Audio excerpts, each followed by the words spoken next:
And how long has my uncle been funding you and your comrades' endeavors? Since the beginning. Lord Byron was the first person I turned to after forming the Guardians. And had I known of this tunnel back then, I wouldn't almost have been hanged by the city guard for trying to sneak over the wall. I suppose a formal request for an audience would have appeared suspicious. And appearances must be maintained. Were the Vice-Regency to catch wind of Lord Byron's involvement in our movement, they'd seize his estate and send him to the gallows, where he would be of no use to anyone. And so, though it sickens him to the soul, he plays the part of the loyal lord, knowing that one wrong move might prove his downfall. It is why he remains ever vigilant. Don't be surprised if he refuses you an audience, especially since you're famously dead. Then I will have to think of a way to prove that I am neither wraith nor wrongdoer. I might have something which could help with the latter. It's the mark of the Guardians. Display it, and those who love Rosaria will know where your loyalties lie.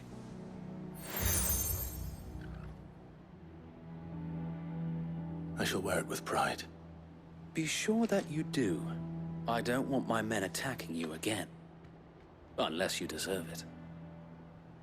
If only Sir Tyler could have been here to see you. Or the Lord Commander. Thank you, Sir Wade. If there is ever anything you need. I know. Go on now, my lord.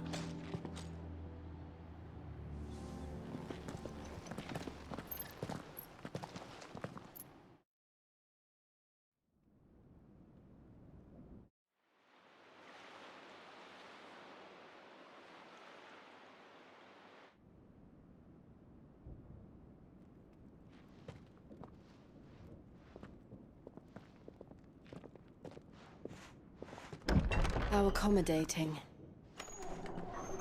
Do you really think they believe we are who we say we are? Not a chance.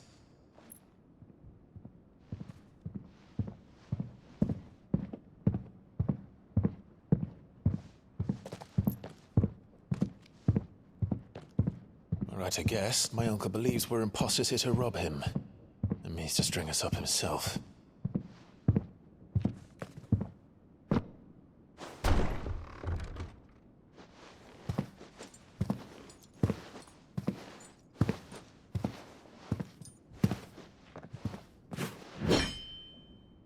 Imagine my surprise when I was told my nephew had come to visit.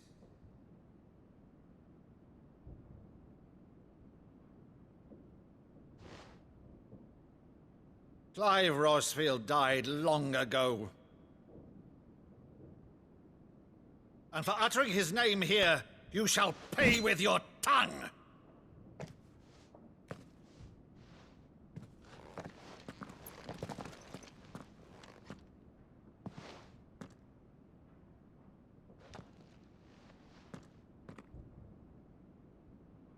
You would mock me as well?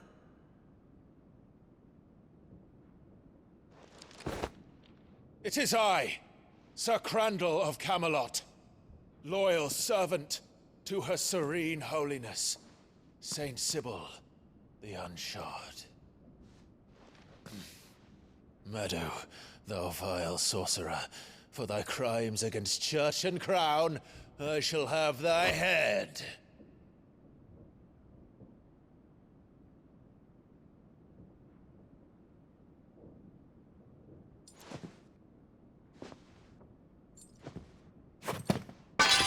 Curse thee, infectious flax wench.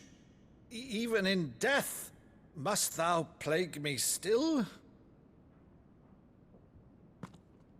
Very well. I shall open the gates of hell, that thou might see thy charge once more.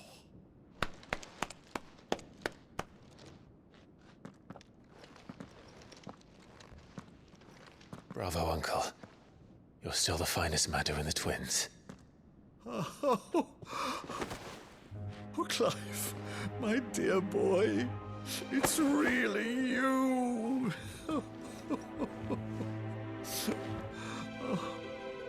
You always always were fond of that scene from The Saint of the Sanctuary.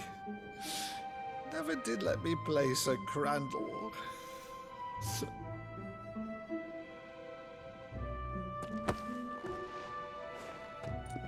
I have a favor to ask, Uncle Byron.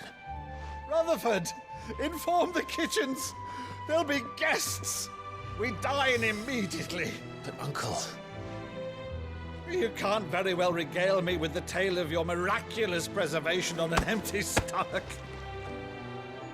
Go on, sit.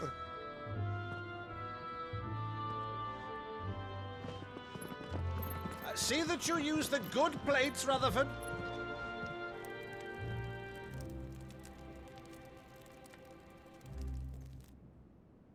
So you arrived late to one of her cullings, did you?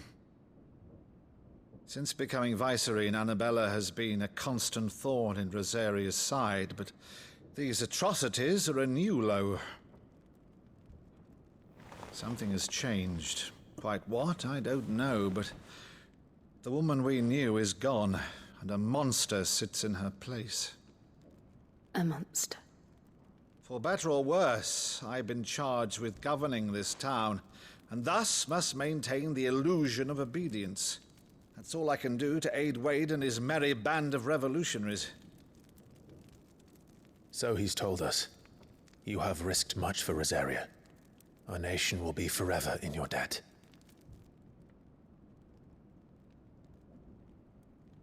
It has been 20 years, Clive. The nation your father and your forefathers fought to defend is no more. Perhaps it would be otherwise had I the courage of my brother.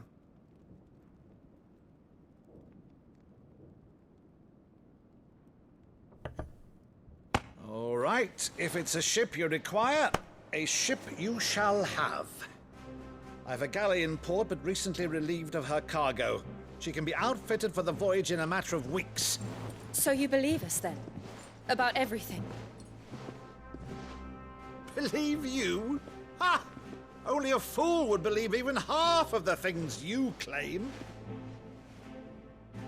But until tonight, only a fool would have believed my nephew still lived. And besides, I have it on good authority that Clive is telling the truth. Whose authority?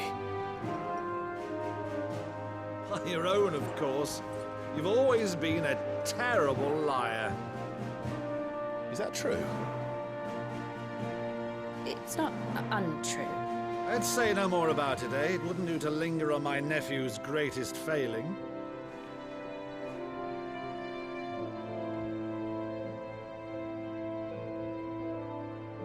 The one thing I cannot believe, though, is all this about you being Sid. You were always such a good boy, but now you're quite the outlaw.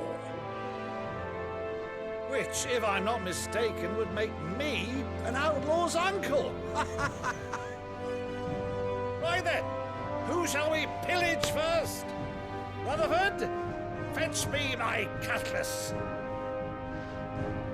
This will be fun.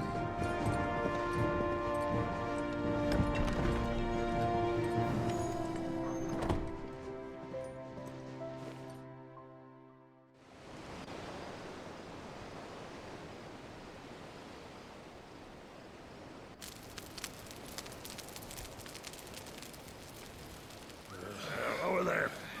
Go on. She's a fine ship, isn't she? Once outfitted, she'll bear us across the boiling sea to Drustinus in the space of 3 days.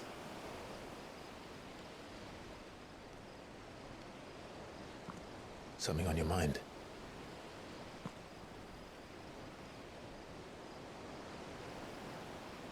Monsters.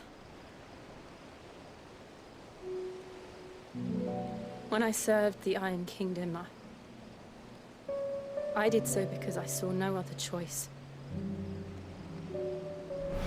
Because once they learned that the lash would not move me, they turned it on those who could.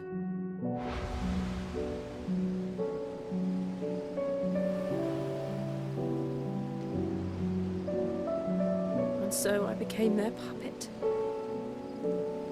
I let them pull my strings, telling myself it was not my hand that swung the sword, but another's. I removed myself from the truth so I wouldn't feel the pain it caused.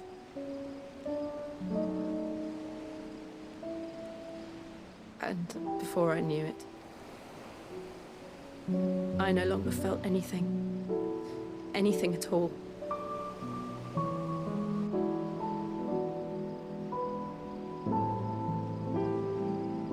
I had become a monster. Jill.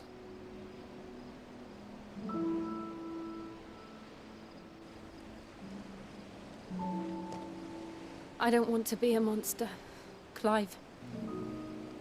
Do you understand?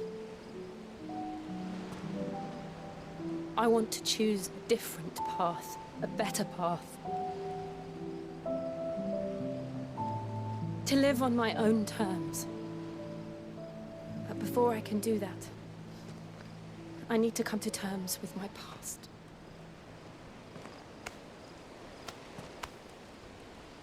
And when you do, I'll be standing there with you, just as you stood with me.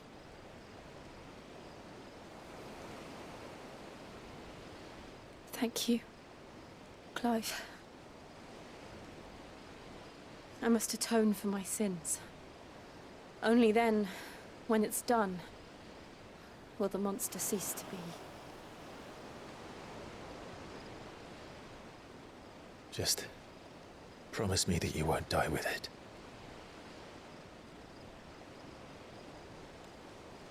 Now, let's get some sleep.